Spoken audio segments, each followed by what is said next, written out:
الرحمن الرحيم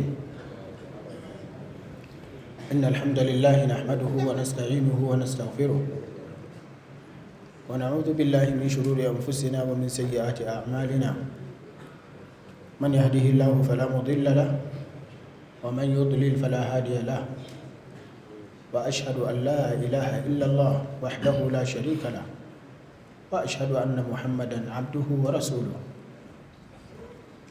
أما بعد فإن أصدق الحديث كلام الله وأحسن الهدى هدى محمد صلى الله عليه وسلم وشر الأمور محدثاتها فإن كل محدثة بدعة وكل بدعة ضلالة وكل ضلالة في النار.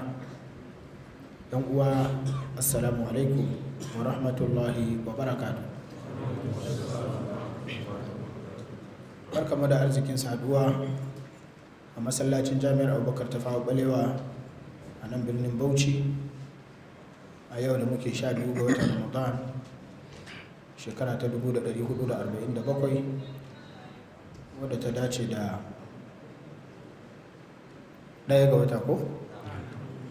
1 ga watan 3 shekara ta 2026 miladiya. Majalisi ne na karatun alkur'ani da tafsirinsa inda muke karatun suratul isra har yanzu kuma muna nan a cikin ayoyin da suka hada da aya ta 61 har zuwa aya ta 65 waɗanda suke magana a kan shaidan, kuma har yanzu ba mu gama da shaidan din nan ba. Yau ma muna nan a cikin ayoyin nan da yardar Allah yau za mu gama da shaidan. Al-Ramba wa iz qulna lil mala'ikati isjudu li adam. أعوذ بالله من الشيطان الرجيم.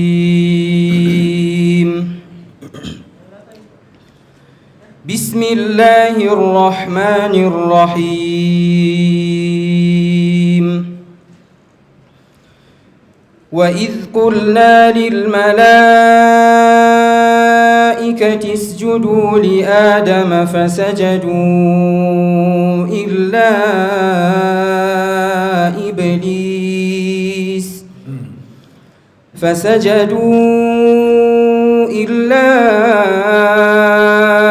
إبليس قال أأسجد لمن خلقت طينا. نعم. قال أرأيتك هذا الذي كرمت علي لئن أخرتني إلى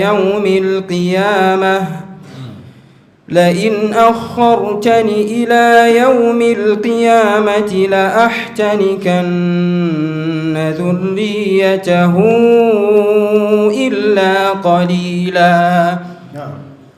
قال اذهب فمن تبعك منهم فإن جهنم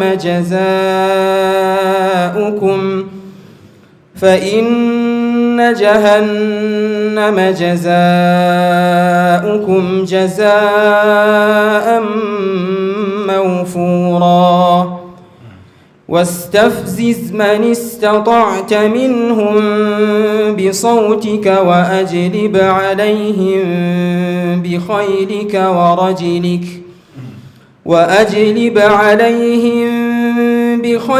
ورجلك وشاركهم في الأموال والأولاد وعدهم وما يعدهم الشيطان إلا غرورا.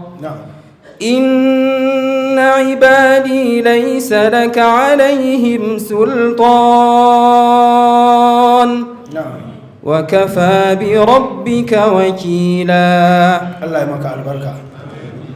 أعوذ بالله من الشيطان الرجيم. وإذ قلنا للملائكة اسجدوا لآدم فسجدوا إلا إبليس قال أسجد لمن خلقت طينا. Allah ce ka tuna yayin da muka ce da mala'iku ku yi sujada ga Adamu. Mala'iku suka yi biyayya suka yi sujadar, sai dai Iblis shi ya ki, yana mai cewa ni din ne zan yi sujada wa wanda ka halice shi daga yumbu. qala ara'aytaka hadha alladhi karramta alayhi.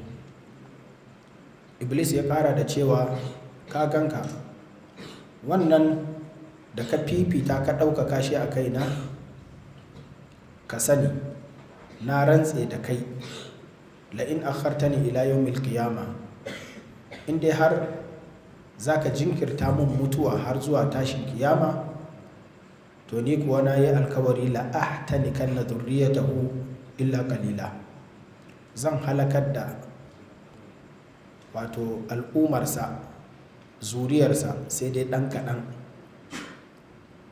ƙala sai ubangiji ce da shi idha, je ka yi abin da kaga za ka iya.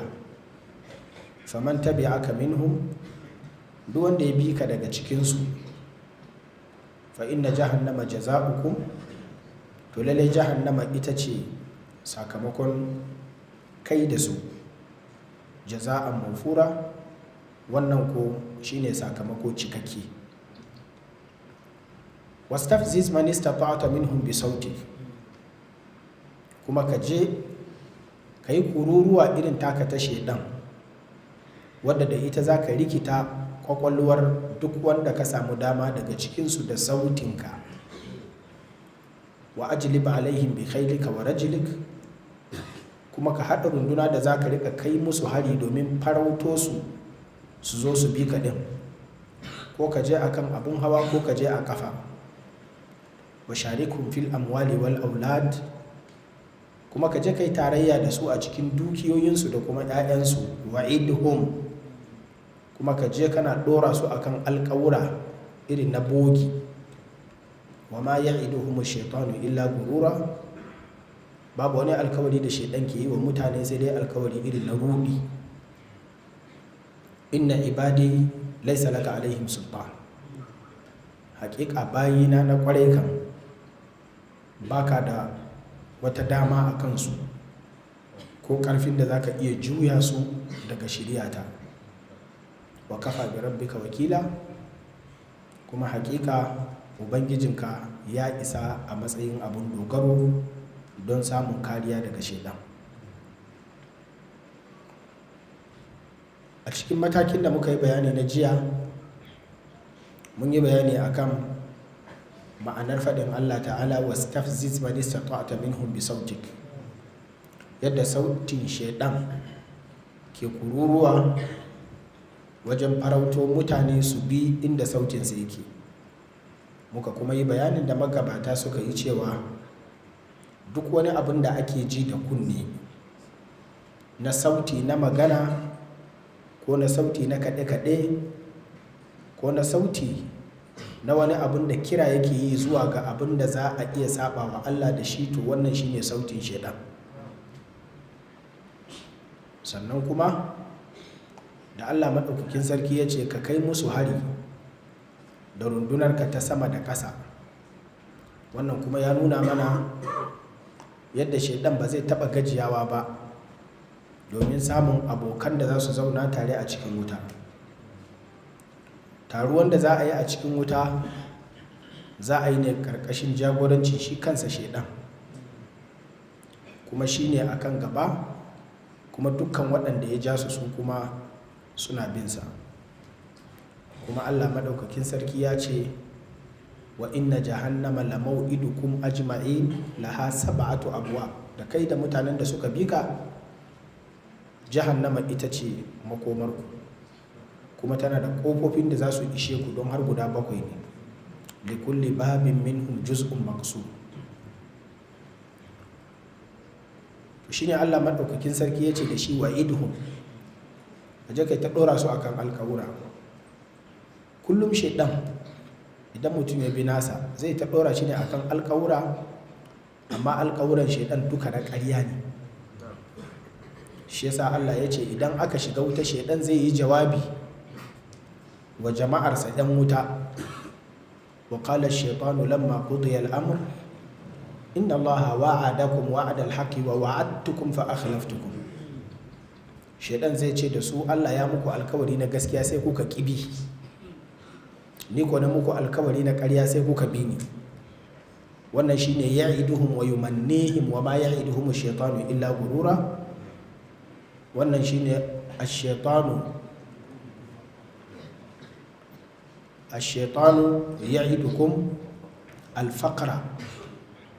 Shaytan yana muku alkawarin cewa in kuka yi aikin alheri za ku talauci, wa ya'murukum bil fahsha, kuma yana muku umarni da ku aikata mummuna. Kar ku bayar da dukiyarku, kar ku kuma ba da gangan jikinku ku yi aiki, a madadin haka ku yi aikin banza. To shine Allah ya ce wa ma ya'iduhum ash-shaytanu illa gurura. Ba wani alkawari na shaytan. Duk abin da ka ji shaytan ya gaya maka to ƙarya ce, rudi ne kawai. Ya ayyuhan nasu inna wa'dallahi haqq fala taghurrannakum al-hayatud dunya wala yaghurrannakum billahi al-gharur. Inna ash-shaytana lakum adu fattakhidhuhu aduwwa innama yad'u hizbahu liyakunu min ashabis sa'ir. Ya ku mutane, hakika alkawarin Allah gaskiya ne, don haka ku karbi alkawarin Allah, kar ku bi alkawarin shaidan. Kada ku bari duniya ta rude ku, kuma kar ku bari shaidan mai rudi ya rude ku, domin shi shaidan hakika abokin gaba ne a gare ku. Haka kuma ku ɗauke shi irin yadda ya ɗauke ku. Yana kiran tawagarsa ne domin ya samu abokan zama a cikin wuta. Wannan shine faɗin Allah ta'ala wa'iduhu, ka ɗora su akan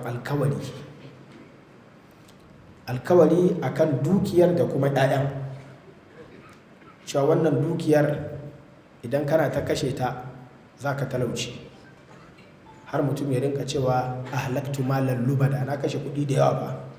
Wannan harkar addinin yana cin kuɗi da yawa, shi ba zai yadda bakar kuɗin sai ƙare. Sannan kuma zai rinka gaya masa cewa wannan kudin naka in ka ajiye su da su ne za ka samu damar da za ka cika ranka ba babbaka, har ma ya hasabu anna malahu akhlada, yana gani kamar dukiyarsa za ta bar shi ya dawwama a duniya. kuma zai rika gani kamar dukiyar nan tasa dabararsa ce ta bashi. Qala inna ma utituhu ala ilmin indi. Mutum sai ce kudinsa ne, shi ya samu, shi ya masa wahala, kuma planning yayi, kai ma kai planning. In baka da kudi kai ne ka ga dama. Wannan duk yana daga cikin alkawarin shedan ga mutum akan dukiyarsa. Sannan kuma yana daga cikin alkawarin shedan ga mutum akan dukiyarsa shine wannan dukiyar, tunda yana ganin ita ce jarin jin daɗin duniya da lahira, to mutum sai ya rinka neman ta kowace irin hanya. Yana gaya masa cewa in kai abu kaza za ka samu kuɗi, haka duk abin da zai kawo kuɗi ba ruwanka da binciken halacci ko haramci. Sannan akan 'ya'yansu, shedan sai ya rinka gaya maka waɗannan 'ya'yan naka fa su ne pride ɗinka, su ne mafi darajar abin da kake da shi, don haka ka kashe musu komi kuma ka ba su dama su rayu irin yadda suke so. Shi yasa ba zai damu da ya musu tarbiya ba, ba zai damu da ya sa su yi sallah ba. Waccan dukiyar tasa fil amwali ba zai yi sadaka ba. Waɗannan 'ya'yan nasa ba zai musu wa'amur ahlaka bis salati ba, don haka fala sadaka wala salla, ba sadaka ba sallah. Shi bai yi sadaka ba, kuma bai yi umarni wa 'ya'yansa su kuma su yi sallah ba. To wannan yadda zai ɗora 'ya'yan nasa, ya manta da abin da Allah maɗaukakin sarki ya ce, inna min azwajikum wa auladikum aduwwan lakum. Akwai matan da suke gidanku amma abokan gabanku ne.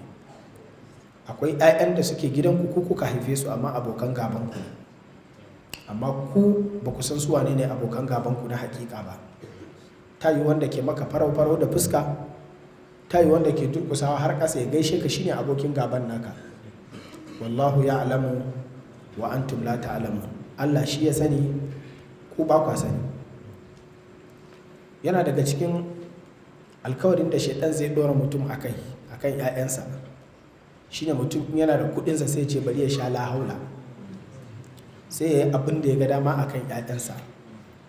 Mutum ya ɗauki kuɗaɗe masu yawan gaske waɗanda za su iya masa shi kansa amfani ta wani wurin, su yi wa 'ya'yan amfani ta wani wurin, ballantana waɗansu a waje.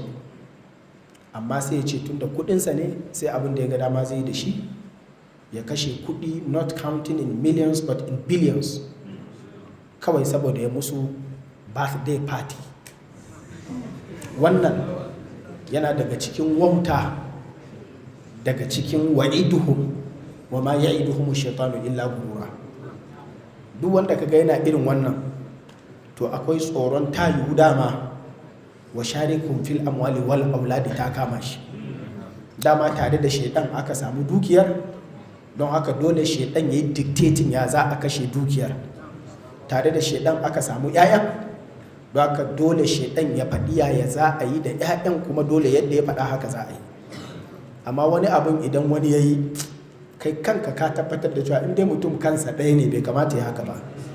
Amma tun da kan ka annahu ru'usu shayatin, to sai a haɗu sai dama decision makers a cikin al'amarinsa akwai rabon shaidan. Allah ka raba mu da rabon shaidan. Wa ma ya'iduhum shaitanu illa gurura.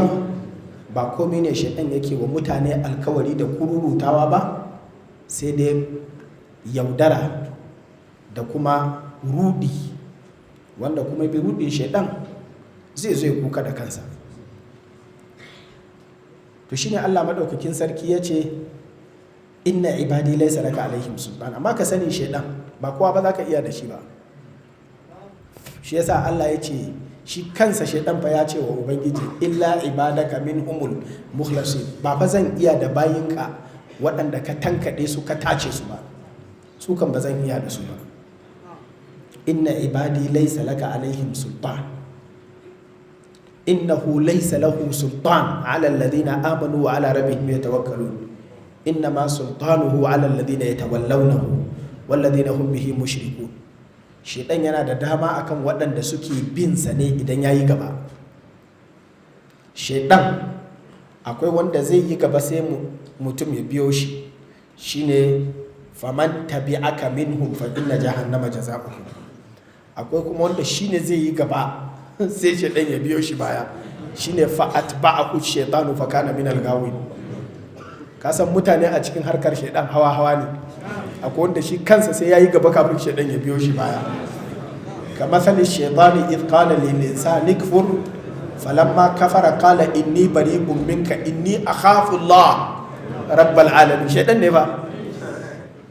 Shedan in ya bata wani ya ga ya baci sai ga har ya wuce shi, sai ce kai ni fa ina tsoron Allah, sai ya koma sai ya bar mutumin shi kadai. To wannan shine fa atba'ahu shaytan. Duk wannan tsiyar ta shedan wallahi akwai inda yake tunawa da Allah, shi ma sai yayi wa'azi wa mutumin nasa, ya ce kai ka yi hankali ba, sai ya koma sai ya bar mutum a wurin. Amma fakana aqibatahuma annahuma fin nari khalidain fiha.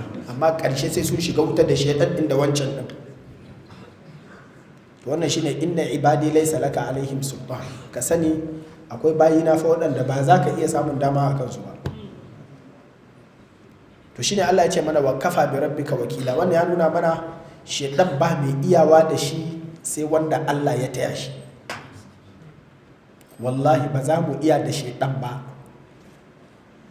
sai dai kawai Allah ya iya mana.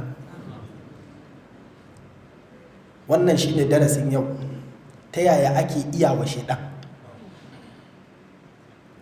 Wa kafa bi rabbika wakila. Allah ce ka dogara da Allah kawai in kana so ka rabu da shaytan. Amma in ba Allah ba wanda ya isa ya faɗa da shaytan.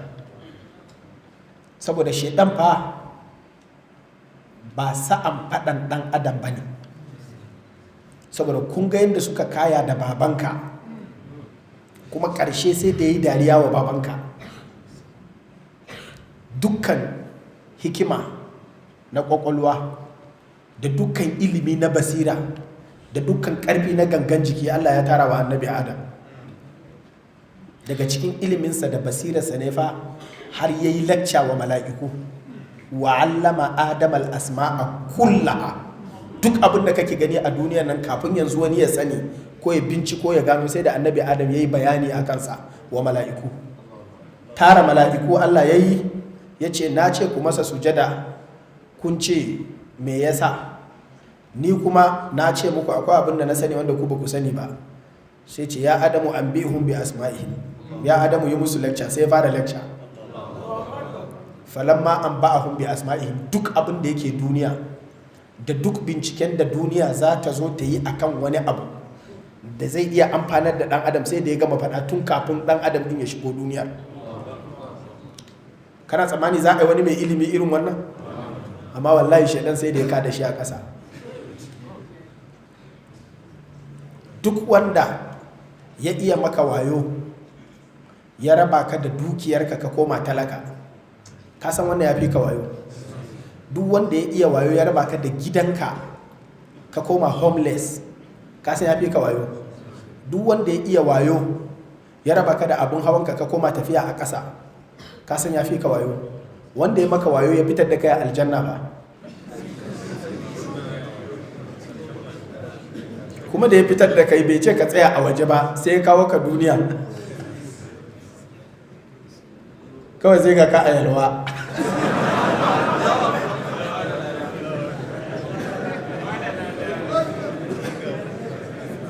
Haka ka tabbatar da cewa ya fi ka wayo. Shi yasa ba mai iyawa da shaidan sai Allah. Sannan tun daga wancan lokacin da ya gama da babanka ya fito da shi suka shigo duniya suka wahala, kuma aka ci gaba da wahala har yau ana wahala, kuma inda aka fitan nan a tatau ba za a sake komawa ba wallahi. In dai a nan duniya ne ba wanda zai iya sake shiga aljanna, sai dai an mutu la tadkhuluna aljannata hatta tamutu, ba wanda zai sake shiga aljanna sai an mutu. Amma da ranka kiri da muzu a yanzu ba kai ba aljanna sai dai ka gani a mafarki. To daga lokacin zuwa yanzu mutum nawa shaidan ya batar. Saboda haka yanzu in ana magana mai working experience akan batar da mutane, akwai wanda ya kai shaidan? To in ya zo wurinka akwai wata wahala? Shi yasa Allah ya ce wa kafa bi rabbika, kawai ka dogara ga Allah in kana so ka samu tsari daga shaidan, ba wanda zai iya maka sai Allah. Shi yasa mutumin da ya ce maka ai ni na fi karfin shaidan, to ka ce ga lamba ɗaya cikin fasinjojinsa. Kana fara jin cewa wai kai yanzu ka fi karfin shaidan, to kai ne fasinjan farko a cikin motarsa. Ya gama da kai kenan da har kake jin cewa ka rudu, wai kai ka gama da shaidan. Shi yasa magabata ke cewa ɗaya daga cikin jarabawar da shaidan yake iya yi wa mutum, kamar da ya tabbata cikin wasu athar, shine shaidan sai ya barka. Ba kai ustazu ba ne, ba ka kibinsa ba, ba yayi da kai ka ka kauce ba, to sai ka zo mutuwa sai zai ce maka na zo ne mu yi bankwanawa ne, ha kuka na Allah ne, na yi da kai, na kasa gamawa da kai. To kana jin wani iri sai ka ce kai ai kaza kaza kaza. To wannan din shine raminsa na karshe da yake so ka fada, ka ji kanka cewa kai ka isa, ashe ba Allah bane. Kana yin wannan sai ya sa sai ka mutu akan cewa kai kana tsammani kai ne da dabarar ka ba Allah bane. Abinda zai maka na karshe kenan. To a daidai lokacin ne ya sa al-Imam Malik da waɗansu malamai suka yi istinbati cewa idan ka zo cewa mutum ya yi kalmar shahada da Annabi sallallahu alaihi wasallam ya ce laqinu mautakum la ilaha illallah, kada ka rinka ce masa kace la ilaha illallah, sai dai kai ta faɗan kalmar shahada har ya amsa. Suka ce saboda daidai lokacin da kake ce kace, ta yiwu shaidan kuma ya zo yana ce kace ba Allah, kace baka yadda da Allah ba.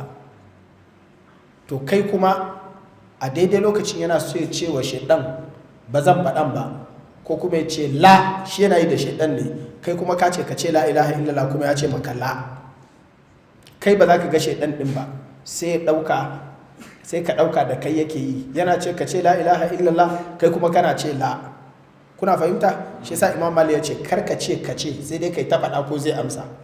Sauran malamai suka ce a'a, suka ce ka ce din wannan maganar bata tabbata ba. Duk wanda Allah ya bashi dama, inna ibadi laysa laka alaihim sultan, Allah zai bashi dama ya faɗa.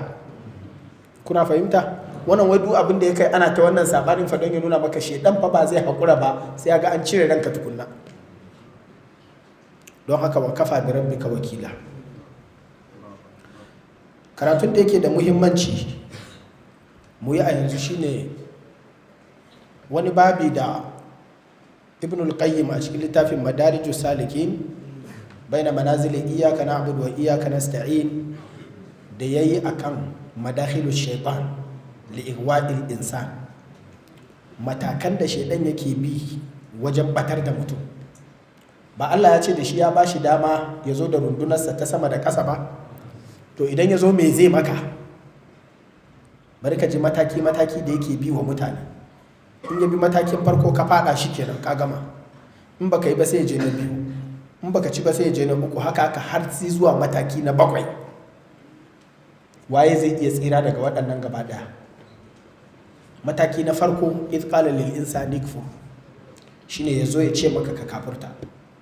Duk kafiran da kake ganin su a duniya din nan suna kan addini irin na shedan ne, illa iblisa aba wastakbara wa kana min al-kafirin. Don haka iblis da yake kan addinin kafirci yana so kowa ma ya zama kafiri.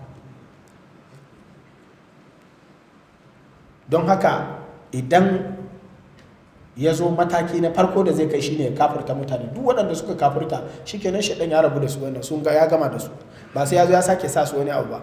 Duk abin da kaga suna yi ya riga ya buɗe musu kofa ne kawai su je su ta yi, ba sai ya zo yana sake ingiza su ba. Kuna fahimta? Menene mafitan shedan a cikin wannan yana hannun Allah ne. In Allah ya buɗa wa mutum sai ya fito daga cikin ƙangin kafirci na shedan sai ya koma imani. Wannan kuma shine buɗe kunnen mutum ya iya ji wa'azi. Amma wanda Allah bai nufe shi ba, in ana wa'azin musulunci ma ba zai saurara ba. Wanda Allah bai sa yana da wannan rabon ba, har ya mutu a kafirci zai mutu. Duk kuma wanda ya yarda ya mutu yana kafiri, to wannan faqad habita amaluhu wa huwa fil akhirati min al-khasirin.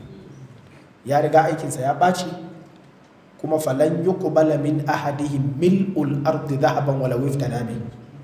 Da a ce yana da duk duniyan nan zai bayar domin ya zama fansa, Allah ba zai karba ba, sai ya shiga wuta. Hanya ta biyu idan shaidan ya gaba ka kafurta ba, shine sai ya zo maka ta hanyar kai musulmi ne, amma sai ce abin da ke cikin musulunci bai ishe ka ba, a ƙara wani, shine bid'a. Yawwa, ka zo ka samu an gama komi, manzon Allah sallallahu alaihi wasallam ya gama komi, sai shaidan ya rinka gaya maka cewa wannan na annabin sallallahu alaihi wasallama akwai dan gyaran fuska, abu kaza ma akwai falala saboda wane ne ya faɗa, wane kuma babba ne. Sai ya sa ka a kafirci, zai sa ka sa wa Allah kishiya ne, wannan kuma sai ya sa ka sa wa manzon Allah sallallahu alaihi wasallam kishiya, kuma wallahi ai ta faɗa da kai akan wancan mutum, kuma ya iya ɗora maka ka rinka ba wa mutumin nan irin abin da ake ba wa manzan Allah sallallahu alaihi wasallam, irin fushin da ake yi idan an zagi annabi sallallahu alaihi wasallam, haka za ka rinka yin fushi idan an zagi wani ƙato. Irin tsananin ƙaunar da kake wa manzan Allah sallallahu alaihi wasallam, haka shi kuma zai rinka ƙaunar wancan, haka kawai ba, shi ba annabi ba, shi ba ɗan zamanin annabi ba, shi bai ga annabi bai ga wanda ya ga wanda ya ga wanda ya ga wanda ya ga wanda ya ga annabi. Haka kawai mutum sai ga yana ta ɓata rai an zage shi. Kuma da za ka ce ba ka yin wancan, sai ransa ya ɓaci da kai. Amma shi kuma ya san baya yin manzan Allah sallallahu alaihi wasallam a wasu abun. Zai ɗauki hadisi a Bukhari inda ya iya, ko a Muslim in ya iya, ya ji an ce ga yanda annabi sallallahu alaihi wasallam ya yi kaza, sai ce ba za a yi irin wancan ba, irin na wane za a yi, kuma ya tsaya ya kafe akan haka, kuma ya ce na wanen ya fi daraja akan na annabi sallallahu alaihi wasallama. Amma in aka koma gefe kuma ya ce wane shi kuma ya zagi manzan Allah. To wannan shine ɗaya daga cikin hanyoyin ihwa'u shaytan. Idan ka ga mutum ya shiga wannan, to ka ce inna lillahi wa inna ilaihi raji'un, saboda ya shiga cikin alladhina idza asabatu musibatu. So da ba wata musiba da ta wuce musiba a cikin addini. Annabi sallallahu alaihi wasallam babbar addu'a sai ita ce wala taj'al musibatana fi dinina. Allah karka sa musibar mu ta zama a cikin addini ne ake rigima da mu. a yi rigima da kai akan kudinka, a yi rigima da kai akan matarka, akan wacece, amma akan addini kuma ga gaskiya ka kita, kuma mutum ya ƙe ƙasa ya ta faɗa yana ta kumfan baki. To wannan yana ɗaya daga cikin turuku ihwa'i shaitan, hanyoyin da shaitan yake batar da mutum. Allah ka tsare mu da wannan bata. Hanya ta uku da shaitan yake shigarwa mutum shine baka bid'a amma sai ya dora ka akan kaba'ir, shine aikata laifuka na sabo, ko sabo na gabobi, ko sabo na zuciya, ko sabo na harshe, ko kuma boyayyen sabo irin wanda mutane ba su ɗauke shi sabo ba. Mutum yana aikata sabo, ana masa magana yana ce inna la gafurur rahim. Mutum yana aikata sabo yana cewa ai zan tuba. Mutum yana aikata sabo yana ce ba na yi kalmar shahada ba. Kowane irin laifi mutum yake aikatawa ba ruwansa, tunda an ce Allah mai gafara ne mai jin kai. Shi ko Allah maɗaukakin sarki ya ce yana karɓan tuba ne ga irin waɗanda walam yusirru ala ma fa'alu wa hum ya'lamun. Allah baya son mutum yayi laifi kuma yana ƙe ƙasa akan laifin, yana gani kamar ba wani abu bane. Ko kuma shedan in bai barka kayi laifi irin na fili wanda kowa ke gani ba, sai kai ta yin waɗansu laifuka a irin waɗanda mutum bai ɗauke su kamar manyan laifi bane, kamar giba. Shi ba zai yi sata kuɗi ba, ba zai yi zina ba, ba zai sha giya ba, amma aka tashi taɗin wani aka sa chapters tare da shi za a yi, kuma ta yiwu babban mutum ne ko ma malami ne ko wani mai daraja ne, amma zai ta yin magana da mutane yana ta kwashe ladarsa ana ba su. Wannan yana ɗaya daga cikin hanyoyin ihwa'u shaitan. Zai iya in a karatu ne in ya karanta ayar ko hadisin ya rinka gaya muku giba ba kyau, amma shi yana ta yi shi bai tuno cewa shi ma fa yana yi ba. Ko kuma zai iya jan hadisai da ayoyi akan ƙarya ba kyau, amma yana fara magana in yayi jumla 1 2 3 sai yayi ƙarya. Duk wannan yana daga cikin hanyoyin ihwa'u shaitan. Sai mutum yana laifi shi bai gana sa ba kwata-kwata, amma baya shirka, baya shan giya, baya zina, baya sata, baya manya-manyan abubuwa na fili, amma ga waɗansu abubuwa su ma kaba'ir ɗin ne, amma shi kwata-kwata hankalinsa bai je kansu ba. Idan shaidan ya bi wa mutum irin wannan, to haka shaidan zai yi ta tura shi ta yi ma hatta yuktaba inda Allahi kazzaban, har a je a wurin Allah a sashi a cikin rajistan makaryata, shi bai sani ba ya ɗauka yana cikin wa yahsabuna annahum yuhsanuna wa hum yahsabuna annahum yuhsinuna sun'a. Allah ya tsare mu. Hanya ta hudu da shaidan ke bin mutum shine idan ga ba kafirci, ba bid'a, ba kaba'irai, sai ya dora ka akan yin saga'ir, shine kananan laifuka, kuma sai ka rinka rena su. A madadin kowane laifi in ka tuna da girman Allah sai ka ga girman laifin, shi ba ruwansa, ganin karantar laifin yake yi. Ai alladhina yajtanibuna kaba'iral ithmi wal fawahisha illa lamam, sai mutum ya rinka daukan su ba komi bane. To su kuma kanana nan da kake gani in suka taru suka yawa su suke zama manyan, musamman kuma in ya hada tare da rena su. Laifi idan kayi akwai karami, amma in ka tuna da girman wanda ake sabawan ai babu karamin laifi. To wannan shine hanyar shedan ta hudu kenan, shine dora mutum akan saga'ir. Shi ba zai yi kaba'ir ba, amma sai ta yin saga'ir kuma sai ya sake a cikin su. Hanya ta biyar ta shedan ita ce ya tsallake waɗannan guda hudun, amma sai ya dora shi akan al-iktharu fil mubahat, abubuwan da halal ne fa, amma sai mutum ya faɗaɗa a cikinsu, ya wataya a cikinsu, sai zama baya da wara'u, ballantana a ce yana da abin da ake kira zuhudu, sai rinka faɗaɗawa a ciki, sai ya zama da Allah maɗaukakin sarki ya ce ku ci ku sha wala tusrifu, kar ku yi israfi, shi kuma sai zama zai ci ya sha, amma sai na wuce gona da iri wajen abin da iya bukatarsa. Ya halatta ya amfani da shi yadda yake so, amma sai ta wuce gona da iri. To sai shaidan ya saka nan, ba zai iya kwasan ladanka ba, amma sai ya hana ka kuma nemo lada. Kuna fahimtar wannan? Saboda in kana ta ikthar a cikin mubahat, ai ba za ka samu lokacin da za ka nemo lada ba. Saboda mubah da zai iya baka lada shine gwargwadon ma ta suddu bihi hajatak, to amma kana wuce wannan kuma ba na lada bane.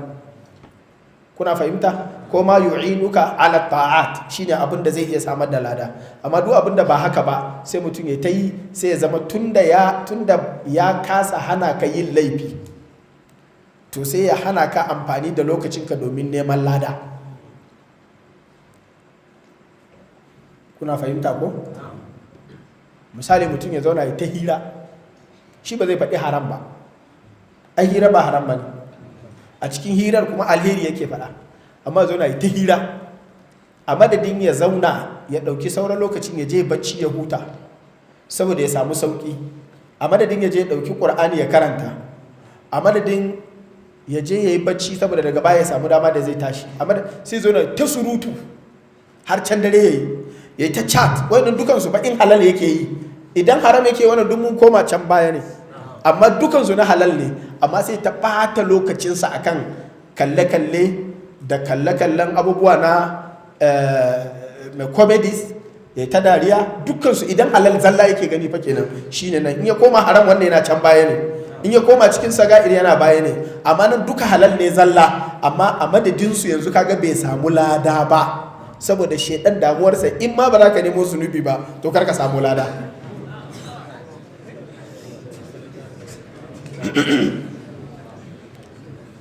Hanya ta shida ita ce sai ya dora ka, idan ka ce ba za ka rinka ikthar fil mubahat ba, ka ce kai sai ka yi aikin addini, sai ka yi amfani da lokacinka, to sai ya yi kokari in ka zo yi din sai ya barka ka rinka yin almafdul akan alfadil, ka rinka yin almarjuh akan arraji. Sai a samu abubuwa guda biyu, ɗaya shi ya fi lada, ɗaya kuma ladan kaɗan ne, sai ɗora ka akan yin mara lada da yawa.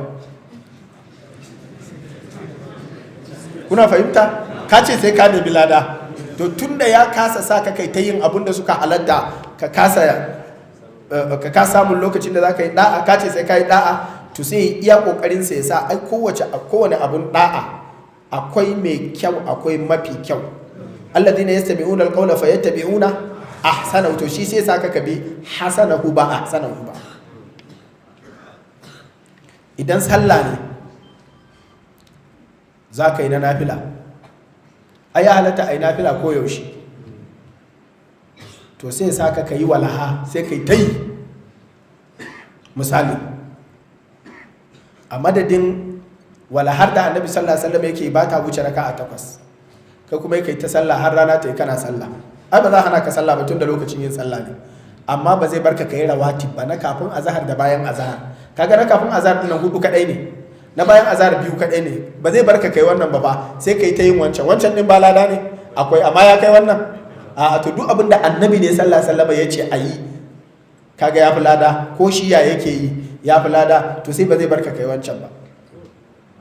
Ko ya dora ka dauki abin da aka yi sabani akai, sai ka bar abin da ba a yi sabani akai ba, sai zama kullum da dai kai salatu tasbihi, amma ba za ka yi wutiri ba. Wannan salatu tasbihin kuma wutiri kwaya ɗaya ya fi shi, sannan nafilolin da ake na cikin dare na qiyamul layl duk ya fi shi, saboda shi kullum manzon Allah sallallahu alaihi wasallam sai yayi, kamar da Ibn al-Qayyim ya ce kullum manzon Allah sallallahu alaihi wasallam sai yayi raka 40, in ka hada da sallolin farilla da sallolin nafila da rawatib da sallolin dare, in ka hada su duka kullum raka'a 40 yake yi, sai zama kai sai ka fita daga cikin 40 din nan, sai ka je ka dauko su kai tayi kuma ba sa cikin wannan. Kuna fahimta? Ga istighfari, ga manzon Allah sallallahu alaihi wasallam ya faɗi sayyidul istighfar, wanda za ka yi kwaya ɗaya fi duk istighfarin da za a yi a duniya, kai kuma ka ɗauki wani istighfari sai ku yi ta yi, sai kun yi guda 1000 ko ka yi guda nawa, kai kanka astaghfirullah lazim allazi la ilaha illa huwa astaghfirullah lazim allazi la ilaha illa huwa al-hayyul qayyum. Shi kuma manzon Allah sallallahu alaihi wasallam ya ce shugaban istighfari kaf shine ka ce Allahumma Allahumma anta rabbi la ilaha illa anta khalaqtani wa ana abduk wa ana ala ahdika wa wa'dika mastata'tu a'udhu bika min sharri ma sana'tu abu'u laka bi ni'matika alayya wa abu'u bi dhanbi faghfir li fa innahu la yaghfiru dhunuba illa anta. Manzon Allah sallallahu alaihi wasallam ya ce in kai wannan sai ka mutu a ranar zaka shiga aljanna. in ka yi wannan sai ka mutu a cikin daren za ka shiga aljanna. To sai ba na barka kai wannan ba, sai a koya maka wani sai kai ta yi. Wancan ɗin ba haram ba ne, yana da kyau, istighfari ne, amma wannan kwaya ɗin duk ya cinye waɗancan. Sai ba za a koya maka wannan ba, sai a koya maka wancan. Wancan ɗin ba laifi ba ne, amma shi da wannan iri ɗaya ne. Shi ne sai a ɗora ka akan al-mafdul sama da ka ɗauki al-fadil, akan al-marjuh sama da ka ɗauki al-raji.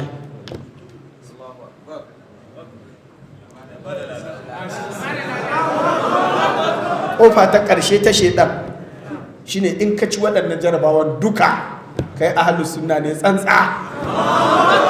Komi Allah ya ce, annabi ya ce, sallallahu alaihi wasallam, ga dangalallen wando, ga gemu, ga aswaki, a shi kana tafiya kana sunku ya haka, inna Allah ma'as sabirin.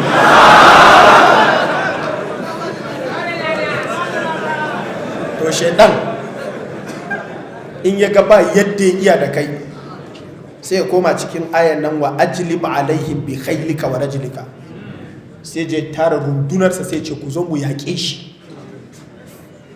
kawai. Wannan ba zai ji lalama ba, wannan baya jin magana, ku zo mu yaƙe shi. Don haka sai shaidan ya je, wa kadhalika ja'alna li kulli nabiyyin aduwwan min al-mujrimin, sai je samu waɗansu 'yan iskan gari, sai ce kawai ku je ku tare shi a hanya, ku casa shi. Ko je samu wani ɗan tasha wanda baya da alaƙa da addini ta kusa ko ta nesa, sai kawo rigar malanta sai ya sa masa, sai ya zo cikin social media ya ɗura maka ashar. Kuna bayunta? Inda karatun ne aka bashi a ce zo ka yi karatun, ba zai iya karatun ba, amma ya iya aikin shedan, ya iya ashariya, ya iya zagi, da waɗanda suka mutu da waɗanda suke rayu duk zai hada su ya zage su. To sai shedan sai ya turo shi sai ce je ka yi mun faɗa da shi.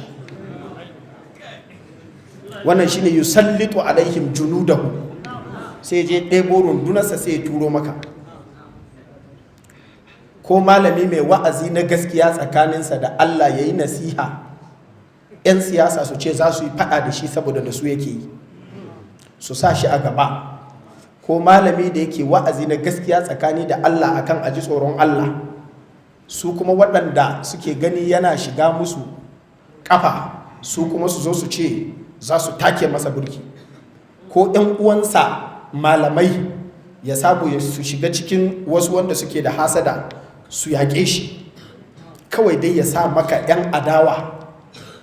Wa kadhalika nuwalli ba'd adh-dhalimin ba'dan, sai a samu waɗansu daga cikin azzalumai su haɗa baki da waɗansu sai su taru su yi faɗa da kai, sai su yaƙe ka. Kai kana son gaskiya, su kuma suna faɗa da gaskiyarka. Wannan shine makamin shaidan na ƙarshe. Shine Ibnul Qayyim yake cewa annabawan Allah sun tsallake duka guda shida na, amma ba su isa su tsallake na bakwai din ba. Shine babu wani annabi daga cikin annabawan Allah face sai da shedan ya turo masa rundunoni suka yi fada da shi. Shine in ya ga ba zai iya da kai ba, to akwai waɗanda za su iya da kai. Wace irin wahala ce manzon Allah sallallahu alaihi wasallam bai sha ba? Wace irin wahala ce annaba ba su sha ba? Gashi nan a cikin alqur'ani manzan Allah sallallahu alaihi wasallam saboda sharrin shedan ya fi kowa fa a duniya farin jini a garinsu. Lokacin duk garinsu ba wanda yake tashi a farin jini irinsa, har aka daina kiransa da Muhammad, ana kiransa amintacce, kowa ya aminta da shi. Amma ranar da aka naɗa shi annabi, sai wani zakakurin mutum ya ce da shi, ina ma da ina nan lokacin da za a kore ka a garin nan. Ya ce ni din za a kore ni a nan garin? Ka san abin da ake kira na kuwa? Ka san mutane na yadda suke yi da ni? Awa mukhriji yahum, ni din ne za a kore ni? Ya ce ayya, ai babu wanda zai zo da abin da za ka zo da shi ina illa udi, face dole sai an yi adawa da shi, kuma sai an kore ka, baka isa ma ka zauna a garin nan ba. An yi haka ko ba a yi ba? Rundunar waye? Shedan. To shedan ya ga ba zai iya da manzan Allah ba sallallahu alaihi wasallam, amma ai zai iya da su Abu Jahal, sai ya turo su a kansa. wannan ne ba wanda yake iya tsira daga gare shi. To kai iya kokarin ka ya zama kun kai iya nan kai da shaidan. Iya nan kan dama ba za ka iya ba, to nan kan sai dai ka bar shi da Allah. To nan shine inda za a koma, wannan Allah ne kadai zai iya maka. Wallahu ya asimuka minan nas. Su mutanen nan da shaidan zai turo, Allah ne zai tsare ka daga su. Inna ma zalikum ash-shaytan yukhawwifu awliya'a fala takhafuhu. Kar ku ji tsoron su. Kuna fahimta? To sai kuma cikin al'amuranmu na yau da kullum akwai wurare da shari'a ta koya mana yadda muke neman tsarin Allah daga shaidan don kare shiga maka cikin harkarka. Daga irin wannan shiga da kaɗan ne zai zo ya kai ga har ya zo ya maka illa, har ka zo ka samu kanka a cikin inda baka tsammani, cikin ɗaya daga cikin guda 6 farkon nan. Ga abin da ya zo daga koyarwar alkur'ani da sunnar manzan Allah sallallahu alaihi wasallama akan yadda ake neman Allah ya tsare ka daga sharrin shaidan. Don shi da zai fassara mana wa kafa bi rabbika wakila. Allah ya isa shi kaɗansa da zai iya zama abin dogara ya raba ka da sharrin shaidan. Ga wurare guda 15 da a musulunci ake neman Allah ya tsare ka daga shaidan don kar ya samu ya yi galaba a kanka cikin waɗannan matakai. Na farko shine duk lokacin da zaka karanta alkur'ani, Allah ce ka nemi tsari daga shaidan. Wa idha qara'ta alqur'ana fasta'idh billahi minash shaitanir rajim. Me yasa? Saboda Allah ya ce wa ma arsalna min qablika min rasulin wala nabiyyin illa idha tamanna alqa shaytanu fi umniyatihi. Kowane manzo da annabi da aka yi a baya in ya zo karatu sai shaidan ya so ya sa baki a cikin karatu. Don haka Allah ya ce wa manzan Allah sallallahu alaihi wasallam in za ka yi karatu ka fara neman tsari daga Allah ya tsare ka daga shaidan. To kai ma sai ka yi haka. Wuri na biyu shine duk lokacin da ka zo yin sallah, manzan Allah sallallahu alaihi wasallam a farkon sallah bayan ya yi du'a ul istiftah sai ya nemi tsari daga shaidan kafin ya fara karanta Qur'ani. Yana cewa a'udhu billahi samiil alim minash shaitanir rajim min hamzihi wa nafthihi wa nafthihi bismillahir rahmanir rahim kafin ya karanta Fatiha. Yana yin wannan a asirce ne. Wuri na uku shine idan kana cikin sallar sai shaidan ya zo ya shiga cikin karatunka sai ka nemi wani wuri ka rasa gaba daya. Shaidan yana iya yi wa mutum wannan, yana da haddasa mai kyau, amma sai shaidan ya zo ya rikita masa saboda yana so ya faɗi abin da Allah baya so ne. To shine wani ya zo ya ce wa manzon Allah sallallahu alaihi wasallam, ya rasulullah, ya ce ina yin karatun alkur'ani a cikin sallah amma sai wani lokaci sai in tsaya sai in ji na rasa kwata-kwata, sai shaidan ya rikita mun harshe. Sai annabi sallallahu alaihi wasallam ya ce wani shaidan ne daga cikin 'yan tawagan shaidan, sunansa Khinzab, shine mai cin tilawa kenan. Ya ce in ka ji shi to ka ce a'udhu billahi minash shaitanir rajim sau 3 a gefen hagunka kana tofawa. Ya ce da na yi haka sai Allah ya raba ni da shi. Wuri na 4 shine duk lokacin da ka ji shaidan yana kama ka fisga, akwai lokacin da kai kanka kawai zaka ji zuciyarka kuma ba daidai kake ba, kai ma kawai tsoron kanka kake yi. In ka ji irin wannan kawai ka rika ce a'udhu billahi minash shaitanir rajim. Wa imma yanzaghannaka minash shaitani nazghun fasta'idh billah innahu huwas samiul alim. Shine kuma wa qur rabbi a'udhu bika min hamazati shayatin. Wuri na 5 shine idan ranka ya baci kai fushi, irin fushi mai tsananin nan wanda zaka iya daukan mataki da mai hankali reasonably bai kamata yi ba, to shi ma irin wannan sai ka ce a'udhu billahi minash shaitanir rajim. Haka manzon Allah sallallahu alaihi wasallam ya ce akan wani mutum da ya fushi ana rirrike shi, suna ta zage-zage da wani, sai ce ni na sani da zai ce a'udhu billahi minash shaitanir rajim da ya daina jin abin da yake ji. Sai aka ga masa aka ce ka ce a'udhu billahi minash shaitanir rajim, sai ce ka dauka ni mahaukaci ne? Ani ba mahaukaci bane, yake faɗan a'udhu billahi. Ba mutumin nasa yana nan ne, ba zai bar shi ya faɗa ba.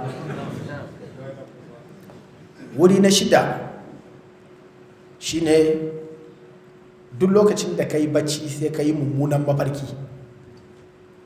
In ka yi mafarki mummuna wanda ka razana kaga baka so, nightmare, to kana farkawa shi ma sai ka ce a'udhu billahi minash shaitanir rajim sau uku kana tofi ta hagu. A'udhu billahi minash shaitanir rajim, a'udhu billahi minash shaitanir rajim, ka tofe shi. Kun fahimta? Ka ce kuma Allah ka tsare ni daga sharrin wannan mafarkin. Wuri na 7 shine lokacin da ka farka daga bacci a razane, ko da ba mafarki kai ba, sai ka zabura ka farka. Ka san wani lokaci ana irin wannan, sai ka ji kawai ka razana ka tashi, to shedan da yake so ya razane ka, shi ma sai ka ce a'udhu billahi minash shaitanir rajim.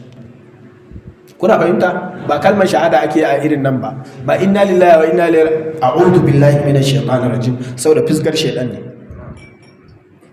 Wuri na 8 shine duk lokacin da zaka shiga masallaci, manzon Allah sallallahu alaihi wasallam in zai shiga masallaci ya ce a rinka cewa a'udhu billahi al-azim wa biwajhihi al-karim wa sultanihi al-qadim minash shaitanir rajim. Sannan kai bismillah, Allahumma salli ala Muhammadin wa sallim, Allahumma iftah li abwaba rahmatika. Wuri na 9 shine duk lokacin da ka ji kukan jaki ko ka ji haushin kare, idan da daddare ne, manzon Allah sallallahu alaihi wasallama ya ce idan kuka ji kukan zakara to ku roki Allah falala, saboda ya ga mala'ika ne. Amma kuka ji jaki yana kuka to ya ga shedan ne. In kuka kare yana haushi ya ga shedan ne, sai ku ce a'udhu billahi minash shaitanir rajim. Wuri na 10 shine duk lokacin da ka ganka a wani wuri da ka dan ji tsoro, ko ka hau mota sai ka ji ka baka yadda da mutanen nan ba, ko ka samu kanka a cikin wani daji, ko kana tafiya a hanya sai ka ga kai kadai ne ka fara jin tsoro, shine man nazala manzilan. Ko ka shiga wani wuri an kira ka wani meeting sai ka ga baka yadda da mutanen ba, to kawai ka ce a'udhu bi kalimatillahi tammat min sharri ma khalaq, a'udhu bi kalimatillahi tammat min sharri ma khalaq. Shedan ba zai samu dama ya sa su cutar da kai ba in Allah ya so. Wuri na 11 shine lokacin da ka zo shiga banɗaki. Annabi sallallahu alaihi wasallam duk lokacin da zai shiga banɗaki yakan ce Allahumma inni a'udhu bika min al-khubuthi wal khaba'ith, saboda wuri ne na zaman shedan. Wuri na 12 shine lokacin da mutum ya ji wani ciwo a jikinsa, yana neman magani, yana neman waraka, irin ka ji suka din nan. Ba kuna jin wani lokaci irin wannan ba, wani ciwo suddenly kawai sai ka ji ya zo ya rike ka, to shedan da yake so ya tsikare ka. To annabi sallallahu alaihi wasallama ya ce ka ɗora hannunka a inda yake maka ciwo, sai ka ce bismillah bismillah bismillah, sannan sai ka ce a'udhu billahi wa qudratihi min sharri ma ajidu wa uhadhir sau 7. A'udhu billahi wa qudratihi min sharri ma ajidu wa uhadhir. Wuri na 13 shine duk safiya da duk marece da kuma kafin kai bacci. Manzon Allah sallallahu alaihi wasallama ya ce wato kullum idan ka tashi da safe da kuma da yamma ka ce Allahumma fatiras samawati wal ard alimal ghaibi wash shahada rabba kulli shay'in wa malika ashhadu an la ilaha illa ant a'udhu bika min sharri nafsi wa sharri shaytani wa shirki. Annabi sallallahu alaihi wasallam ya ce kai wannan da safe, kai wannan da yamma, kai wannan in ka kwanta kafin kai bacci. Wuri na 14 shine idan aka zo kwanciya da iyali, wannan ka ai kowa ya iya, ba ku iya ba to ku amsa in na faɗa. Kaji wacce yana faɗa ku amsa. Wannan addu'ar Allahumma jannibna shaitan wa jannibi shaitana ma razaqtana, annabi sallallahu alaihi wasallam ya ce duk wanda ya zo tarawa da iyali in bai karanta wannan ba, tare da shaitan za su tara da iyalin. To kuma kaga za a samu wa sharikum fil amwali wal aulad. Sannan wuri na ƙarshe na 15 shine in an haifi yaron, to kai ta nema masa tsarin Allah kar shaitan ya kama maka shi, saboda kar ya samu wal auladi, kar ya rika tarayya, yana kana bada umarni yana warwarewa, kana hanawa shi kuma yana sawa. Shine kullum annabi sallallahu alaihi wasallama yana ɗora hannunsa akan kan ƴaƴansa jikokinsa yana musu wannan addu'ar yana cewa u'idhuka bi kalimatillahi tamma min kulli shaytanin wa hamma wa min kulli ainin lamma. kai ma kai haka wa ɗanka ko wa ƴarka u'idhuki, ko ƴaƴanka guda biyu u'idhukuma, ko ƴaƴanka duka ka ɗora hannunka a kansu kana taɓawa duka ka ce u'idhukum. na fata an gane. waɗannan matakai guda 15 su ne abubuwan da suka zo mana a cikin shari'a ko waɗansu daga cikinsu daga manzan Allah sallallahu alaihi wasallama akan neman tsari daga shaitan. Allah ka raba mu da shi. inna ibadi laysa laka alaihim sultan wa kafa bi rabbika wakila. abinda muka faɗa ya zama daidai ne Allah ya ba mu lada, kuskure kuma Allah ya yafe mana. wa sallallahu wa sallam wa baraka ala nabina Muhammad wa ala alihi wa sahbihi ajma'in. wassalamu alaikum wa rahmatullahi wa barakatuh.